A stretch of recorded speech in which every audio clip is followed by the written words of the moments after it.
नमस्कार दोस्तों, competition war के यूट्यूब चैनल में आपका स्वागत है। मैं संदीप हाजिर हूं आपके लिए लेकर लक्ष्य सीरीज में एक नई वीडियो। दोस्तों, लक्ष्य सीरीज बेसिकली विजन आईएएस के पीटी 365 को डिस्कस करने के लिए हमने एक इस चैनल पर सीरीज चलाई हुई है, जिसके अंतर्गत हम आपको पर्यावरण, साइंस एंड टेक्नोलॉजी और अंतर्राष्ट्रीय संबंधों की अभी तक की पीटी 365 एक एक करके सिलसिलेवार तरीके से पैरेलल वीडियोस आ रहे हैं आपके लिए। ठीक है, तो दोस्तों ये संपूर्ण सीरीज आपके लिए बहुत ज़्यादा इंपॉर्टेंट है। और हमने दोस्तों जो बजट है 23-24 का केंद्रीय बजट, उसको भी हमने इस चैनल पर डिस्कस कर लिया है। और दोस्तों उसकी जो 6 वीडियो हैं वो ऑलरेडी एक अलग प्लेलिस्ट में डाल दी गई हैं इस चैनल पर। आप जाके प्लेलिस्ट चेक करोगे तो आपको ये जो बजट की वीडियोस मिल जाएंगी। साथ ही दोस्तों इस वीडियो के डिस्क्रिप्शन बॉक्स में दिया हुआ है टेलीग्राम चैनल का लिंक, जो कि कंपटीशन वॉर यूट्यूब चैनल का ऑफिशियल टेलीग्राम चैनल है, जहां पर डेली बेसिस पे करंट अफेयर्स शेयर की जाती है, जो कि द हिंदू न्यूज़पेपर और पीआईबी जो साइट है उसका हिंदी वर्जन यहाँ पर शेयर किया जाता है। तो दोस्तों संपूर्ण जो वीडियो है, पूरा सेशन आपके लिए बहुत ज़्यादा इंपॉर्टेंट है। आप लोग बने रहिएगा, वीडियो को बिल्कुल स्किप मत करना। और जो लोग चैनल पर नए हैं उनसे गुजारिश करूंगा, सबसे पहले चैनल को सब्सक्राइब कर दीजिए, बेल आइकन का बटन ऑन कर दीजिए। और दोस्तों अगर किसी भी तरह से ये वीडियो आपके लिए उपयोगी हो रही हो तो आप इस वीडियो को शेयर कर दें, चैनल शेयर कर दें, और लाइक और जो कमेंट बॉक्स में कमेंट अपना छोड़ना बिल्कुल ना भूलें। ठीक है, तो दोस्तों आइए शुरू करते हैं आज की क्लास और देखते हैं पीएसएलवी, और साथ ही पीएसएलवी के साथ साथ हम एसएसएलवी, जीएसएलवी और एलवी M3, ये दोस्तों बेसिकली भारत के उपग्रह प्रक्षेपण यान हैं। SSLV, PSLV, GSLV, LV M3 जो भी हैं, ये सब भारत के उपग्रह प्रक्षेपण यान हैं। इन्हीं के माध्यम से, ये रॉकेट हैं बेसिकली, इन्हीं के माध्यम से जो है उपग्रह की विभिन्न कक्षा, मतलब अंतरिक्ष की विभिन्न कक्षाओं में उपग्रह स्थापित किए जाते हैं। और साथ ही दोस्तों अंतरिक्ष की जो कक्षाएं हैं, जैसे सौर तुल्यकालिक कक्षा और भूतुल्यकालिक कक्षा, ये जो कक्षाएं हैं, लियो, जियो, ये सब की भी चर्चा इस वीडियो में की गई है। तो आप लोग अंत तक बने रहिएगा, वीडियो को बिल्कुल स्किप मत करना। बहुत शॉर्ट वीडियो है, बहुत इंफॉर्मेटिव है। ठीक है, तो सबसे पहले बात करेंगे सुर्खियों में क्यों रहा पीएसएलवी। तो दोस्तों पीएसएलवी ने अपने 55वें मिशन, यानी कि पीएसएलवी C-53, ये इसका 55वां मिशन है। उसके तहत दोस्तों इन्होंने सिंगापुर के 3 उपग्रहों का सफलतापूर्वक प्रक्षेपित किया है। तो पीएसएलवी जो है वो अपने 55वें मिशन के अंतर्गत, जिस 55वें मिशन का नाम दिया गया पीएसएलवी C-53, जिसके तहत सिंगापुर के 3 उपग्रहों को सफलतापूर्वक प्रक्षेपित किया गया। और दोस्तों यह न्यू स्पेस इंडिया लिमिटेड का दूसरा वाणिज्यिक मिशन भी है। तो न्यू इंडिया स्पेस लिमिटेड क्या है कि एक संस्था निर्मित की गई है, जो एक इसरो जो है, जो उपग्रहों को प्रक्षेपित करने के लिए एक संस्था है इसरो, उसकी एक वाणिज्यिक इकाई है न्यू इंडिया स्पेस लिमिटेड। ये क्या करती है दोस्तों, जो भी बाहर के देश उपग्रह प्रक्षेपित करवाना चाहते हैं इंडिया की इसरो एजेंसी से, तो सबसे पहले न्यू इंडिया स्पेस लिमिटेड से उनका जो है डील होती है। उसके बाद इसरो इनके उपग्रहों को प्रक्षेपित करता है। ठीक है, तो basically new space India limited क्या है, इसरो की एक वाणिज्यिक इकाई है। ठीक है, इतना ध्यान रखना। आइए आगे चलते हैं। अन्य संबंधित तथ्यों में बात करें तो दोस्तों उपग्रहों को कक्षा में स्थापित करने के अलावा इसरो ने पीएसएलवी कक्षीय प्रयोगात्मक मॉड्यूल, यानी कि POEM का सफलतापूर्वक प्रक्षेपण भी कर लिया है। ठीक है, और दोस्तों POEM के बारे में बात करें, जो कक्षीय प्रयोगात्मक मॉड्यूल है उसके बारे में बात करें तो POEM, ये जो कक्षीय प्रयोगात्मक मॉड्यूल है, एक प्लेटफॉर्म है जो पीएसएलवी के अंतिम, यानी कि चौथे चरण का उपयोग करके कक्षा में वैज्ञानिक प्रयोगों को संभव बनाता है। ठीक है, तो POEM के बारे में आप लोग ध्यान रखना।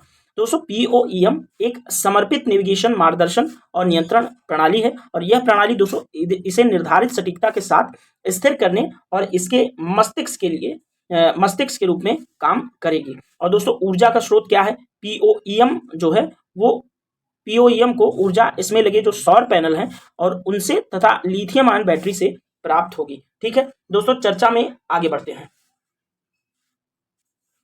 दोस्तों वीडियो की शुरुआत में हमने आपसे बात की थी कि हम जो उपग्रह प्रक्षेपण यान हैं विभिन्न इसरो के, उसकी बात करेंगे। तो आइए सबसे पहले देखते हैं लघु उपग्रह प्रक्षेपण यान, यानी कि SSLV। ठीक है, स्मॉल सैटेलाइट लॉन्चिंग व्हीकल, इसका फुल फॉर्म है SSLV का। ठीक है, और दोस्तों SSLV जो है वह 3 चरणों वाला प्रक्षेपण यान है, ये चीज याद रहे। 3 चरणों में ठोस प्रणोदन चरण और टर्मिनल चरण के रूप में तरल प्रणोदन आधारित वेलोसिटी ट्रिमिंग मॉड्यूल है। ठीक है, और दोस्तों पेलोड वहन क्षमता की बात करें अगर SSLV की, तो 500 किलोमीटर की कक्षा में मिनी माइक्रो या नैनो सैटेलाइट्स जिनकी जो किग्रा होती है, वजन होता है वह 10 से 500 किलोमीटर तक होता है, उनको प्रक्षेपित करने के लिए जाना जाता है। तो लघु उपग्रह प्रक्षेपण यान का नाम से ही जो है विदित है कि यह छोटे स्तर के जो उपग्रह हैं, कम भार वाले उपग्रह, उनको कक्षा में स्थापित करने के लिए जाना जाता है। तो ये उपग्रहों का भार जो है 10 से 500 किग्रा का वजन हो सकता है, एसएसएलवी उसको प्रक्षेपित कर सकता है। ठीक है, अब दोस्तों बात करेंगे पीएसएलवी की, जिसकी हम चर्चा कर रहे हैं, जो C-53 मिशन लेकर गया है, जो कि न्यू इंडिया स्पेस की सेकेंड वाणिज्यिक उड़ान थी। ठीक है, तो पीएसएलवी की बात करें तो पीएसएलवी जो रॉकेट है दोस्तों, वह 4 चरण वाला प्रक्षेपण यान है। पहला और तीसरा चरण ठोस, दूसरा और चौथा चरण तरल है। पहला और तीसरा चरण पीएसएलवी का ठोस है और दूसरा और चौथा चरण क्या है, तरल है। ये चीज याद रहे। अब दोस्तों इसके भार वहन क्षमता या पेलोड क्षमता की बात करें तो सूर्य तुल्यकालिक ध्रुवीय कक्षाओं के लिए पीएसएलवी 1750 किलो तक के जो पेलोड्स हैं उनको ले जाकर के कक्षा में स्थापित कर सकता है। साथ ही 1425 किग्रा तक का भूतुल्यकालिक कक्षा में और भूस्थैतिक कक्षाओं में स्थापित कर सकता है। तो जो पीएसएलवी है वो सूर्य तुल्यकालिक कक्षा में स्थापित करने के लिए 1750 किलो तक के उपग्रहों को स्थापित कर सकता है और भूतुल्यकालिक और भूस्थैतिक कक्षाओं में 1425 किलो तक के वजन वाले जो उपग्रह हैं उनको कक्षा में प्रक्षेपित कर सकता है। ठीक है, आगे बढ़ेंगे, देखेंगे भूतुल्यकालिक उपग्रह प्रक्षेपण यान यानी कि जीएसएलवी मार्क 2। दोस्तों जीएसएलवी मार्क 2 जो है इसको नॉटी बॉय बोला जाता है। ठीक है, इस रॉकेट को नॉटी बॉय बोला जाता है। और जो जीएसएलवी मार्क 3 सेकेंड रॉकेट है वह 3 चरण वाला प्रक्षेपण यान है। इसके पहले चरण ठोस, दूसरा चरण तरल और तीसरा चरण दोस्तों क्रायोजेनिक अपर स्टेज चरण है। ठीक है, तो जीएसएलवी में क्रायोजेनिक इंजन काम करता है। ठीक है, ये चीज याद रखना आप लोग। और पहला ठोस होता है, दूसरा तरल होता है इसके चरण। ठीक है, अब इसके पेलोड वहन क्षमता की बात करें जीएसएलवी मार्क 2 की, तो दोस्तों यह भूतुल्यकालिक कक्षा में 2250 टन तक के और पृथ्वी की निचली कक्षा में यानी कि लो अर्थ ऑर्बिट में 6 टन तक के उपग्रहों को प्रक्षेपित करने में सक्षम है। इसको जो जीएसएलवी मार्क 2 है इसको याद रखना कि भूतुल्यकालिक कक्षा में 2250 टन तक के उपग्रह और पृथ्वी की निचली कक्षा में 6 टन तक के उपग्रहों को प्रक्षेपित कर सकता है। ठीक है, अब जीएसएलवी M3 की बात करें, मार्क 3 की बात करें तो भूतुल्यकालिक ये जीएसएलवी मार्क 3 नहीं है, यहाँ गलती से मैंने बोल दिया, ये दोस्तों LVM3 है। तो LVM3 जो है वह भूतुल्यकालिक उपग्रह प्रक्षेपण यान है और इसके चरणों की बात करें तो यह 3 चरण वाला प्रक्षेपण यान है। पहला चरण तरल होता है, दूसरा चरण ठोस होता है और तीसरा चरण क्रायोजेनिक अपर स्टेज यानी कि जो जीएसएलवी सेकंड वाला है वो इसके तीसरे चरण में काम करता है। अब इसके पेलोड वहन क्षमता की बात करें तो दोस्तों भूतुल्यकालिक स्थानांतरण कक्षा में 4 टन तक और पृथ्वी की निचली कक्षा में यानी कि लो अर्थ ऑर्बिट में 8 टन तक के उपग्रहों को प्रक्षेपित करने में सक्षम है।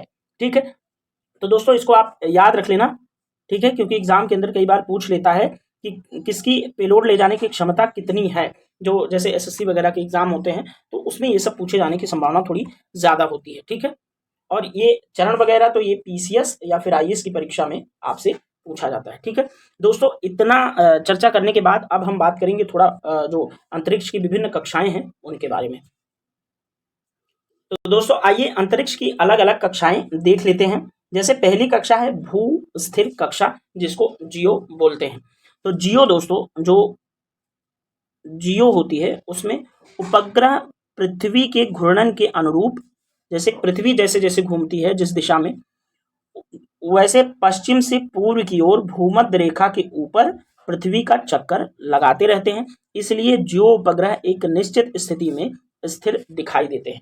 यानी कि भू स्थिर कक्षा में जो उपग्रहों को प्रक्षेपित किया जाता है वो क्या करते हैं, पृथ्वी की गति से, जैसे पृथ्वी पश्चिम से पूर्व की ओर गति करती है वैसे ही ये उपग्रह भी पृथ्वी के साथ साथ गति करते रहते हैं। इसलिए प्रायः ये उपग्रह दोस्तों स्थिर दिखाई देते हैं और ये कहाँ जो है चक्कर लगाते हैं, भूमध्य रेखा के ऊपर।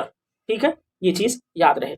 आगे दोस्तों निचली लो अर्थ ऑर्बिट जो है, लो अर्थ ऑर्बिट निचली जो कक्षा है पृथ्वी की, यह कक्षा दोस्तों पृथ्वी की सतह के अपेक्षाकृत ज्यादा करीब है। तो लो अर्थ ऑर्बिट यानी कि पृथ्वी के ज़्यादा नज़दीक है यह कक्षा। और दोस्तों यह आमतौर पर 1000 किलोमीटर से कम की ऊंचाई पर स्थित होती है, यानी कि पृथ्वी के ऊंचाई में बात करें तो पृथ्वी से 1000 तक किलोमीटर की जो कक्षा होती है वो 1000 किलोमीटर की मतलब ऊंचाई पे वो लो अर्थ ऑर्बिट होती है। लेकिन दोस्तों यह पृथ्वी से 160 किलोमीटर जितनी कम ऊंचाई पर भी हो सकती है। ठीक है, तो 1000 से 160 किलोमीटर तक के जो है जो एरा है उसको आप देख सकते हैं, लो अर्थ ऑर्बिट में कंसीडर कर सकते हैं। और दोस्तों ध्रुवीय कक्षा की बात करें तो ध्रुवीय कक्षाओं में उपग्रह आमतौर पर पृथ्वी के ध्रुवों के ऊपर पश्चिम से पूर्व की बजाय उत्तर से दक्षिण दिशा में परिक्रमा करते हैं। तो दोस्तों जो भू स्थिर कक्षा में होते हैं वो पृथ्वी जिस दिशा में घूम रही होती है उसी के साथ चक्कर लगाते हैं, जैसे पश्चिम से पूर्व। लेकिन ध्रुवीय कक्षा में क्या होता है कि ये उपग्रह क्या होते हैं, आमतौर पर ध्रुवों के ऊपर होते हैं और पश्चिम से पूर्व नहीं जाते बल्कि उत्तर से दक्षिण यानी कि नीचे से ऊपर, ऊपर से नीचे की तरफ चक्कर लगाते रहते हैं। ठीक है, ये चीज याद रहे आप लोगों को। और अब दोस्तों बात करेंगे सूर्य तुल्यकालिक कक्षा की। तो सूर्य तुल्यकालिक कक्षा की बात करें तो यह दोस्तों एक विशेष प्रकार की ध्रुवीय कक्षा है। और दोस्तों सूर्य तुल्यकालिक कक्षा में उपग्रह ध्रुवीय क्षेत्रों में परिक्रमा करते हुए सूर्य के साथ तुल्यकालिक होते हैं। ठीक है, तो ध्रुवीय कक्षा में परिक्रमा करते हैं और सूर्य के साथ तुल्यकालिक होते हैं। ठीक है, तो दोस्तों ये रही आपकी संपूर्ण चर्चा। और आज की जो PSLV, GSLV, LVM3 या जो अंतरिक्ष की कक्षाएं दिखाना था, आपको बताना था, वो सब चीज़ें मैंने बता ली। और अब दोस्तों इस वीडियो में अब आपसे लेंगे इजाज़त और आगे मिलेंगे किसी अन्य वीडियो में। तब तक दोस्तों इतना ज़रूर कहूँगा, टेलीग्राम चैनल को सब्सक्राइब करते रहना, इस यूट्यूब चैनल को भी सब्सक्राइब कर देना। ठीक है, और अपने कमेंट्स जरूर लिखा करिए, क्योंकि उससे क्या होता है कि हमें मोटिवेशन मिलता है कि हाँ कैसा रहा आज का वीडियो और आगे कितनी सुधार की आवश्यकता है। ठीक है दोस्तों, तो मिलेंगे किसी अन्य वीडियो में, तब तक के लिए थैंक यू सो मच।